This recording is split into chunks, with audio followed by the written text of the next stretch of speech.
Ton ado est en danger à cause d'un objet que tu as peut-être dans ta cuisine. Je t'en parle tout de suite. Bonjour les parents d'ados, bonjour les ados. Une nouvelle vidéo concernant le gaz hilarant. Un gaz hilarant qui peut être vraiment destructeur pour ton ado.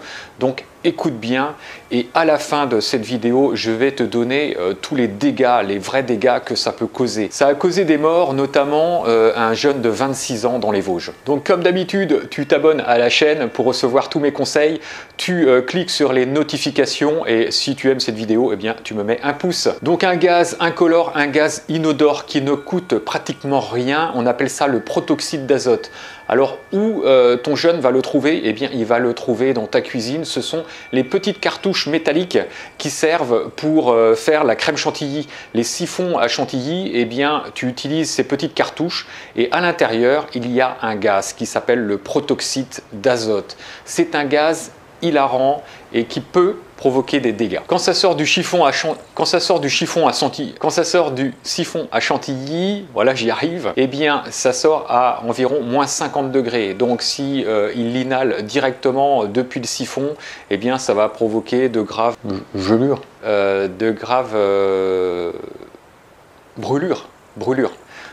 brûlures. Donc c'est pour ça que les jeunes, qu'est-ce qu'ils font? Ils mettent ça dans un ballon de baudruche et à la suite de ça, ils vont l'inhaler plusieurs fois et là, ils vont rire, le gaz hilarant. Donc ils vont rire et donc eh bien, ça fait rire les autres, ça fait rire soi-même, ça peut être rigolo entre guillemets, mais attention. Certains jeunes trinquent avec ça, c'est-à-dire qu'ils gonflent un ballon avec du gaz hilarant et vont trinquer et vont tous rire en même temps. Donc évidemment, ça peut être sympa, c'est rigolo. Ils ne prennent pas ça pour de la drogue.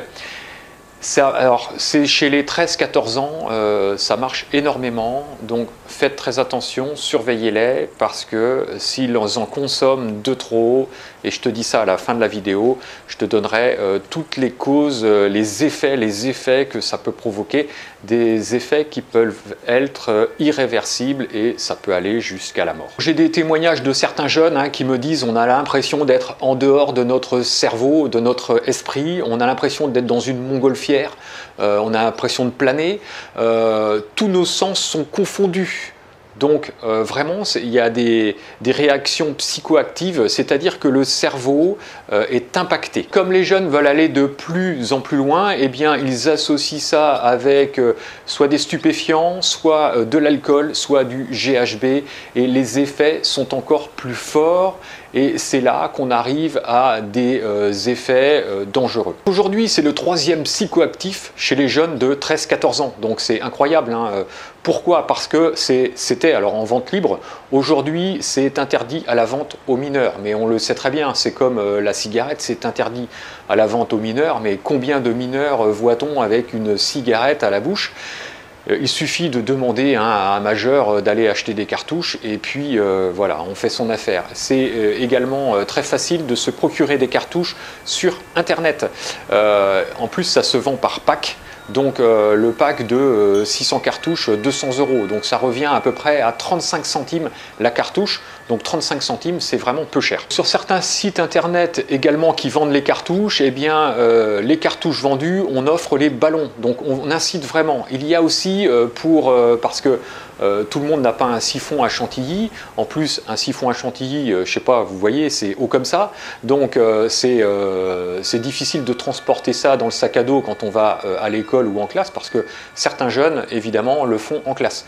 Donc, eh bien, il y a des sociétés, bien évidemment, qui ont créé un petit ustensile, un petit appareil qui s'appelle un mini cracker, que je vous fais voir ici, et qui permet, on va dire, d'insérer la cartouche à l'intérieur pour projeter le gaz à l'intérieur du ballon. Donc c'est vraiment très pratique, c'est vraiment discret en plus, on peut mettre ça dans sa poche, dans son sac à dos. et ni vu ni connu, et on peut utiliser ces cartouches comme ça où on veut. Donc c'est pour ça que certaines villes ont vu accroître sur le sol, sur les trottoirs, dans les caniveaux, ces petites cartouches vides. Alors au départ elles se demandaient pourquoi, et après elles ont constaté que eh bien, c'était dû aux jeunes qui prenaient ce gaz hilarant, soit dans la rue, soit dans les halls d'immeubles, soit en classe, soit chez soi. Effectivement, certains experts vont vous dire que ce n'est pas grave, la toxicité est vraiment très faible. Bien évidemment, si on l'utilise une fois ou deux, mais si c'est consommé de manière régulière, si c'est de façon chronique, eh bien évidemment, là vont apparaître des troubles. Au niveau du cerveau, ça provoque des blocages au niveau de certains récepteurs. Comme me disait une jeune fille, c'est rigolo une ou deux fois, mais après ça donne vraiment mal à la tête et puis c'est inintéressant. Et quand on connaît les dangers, eh bien ça ne vaut pas le coup. De plus, certains jeunes vont vouloir aller plus loin et essayer d'autres gaz. Et c'est là que c'est vraiment dangereux, parce que d'autres gaz peuvent vraiment causer des effets, mais immédiats. Comme convenu, je te passe les dangers, les véritables dangers. Et là, c'est très important de les connaître. Comme ça, tu vas pouvoir, toi, l'expliquer à ton ado, à ton jeune, pour lui dire « regarde ce que ça peut faire ». Donc fais très attention. Donc le premier, c'est l'atteinte de la moelle épinière. Donc à partir du moment où la moelle épinière est atteinte, eh bien tu deviens paralysé, tu es handicapé. Ça peut être également des pertes de mémoire. Et là, quand tu es dans ta phase scolaire, eh bien ne plus avoir de mémoire, c'est vraiment handicapant pour les études.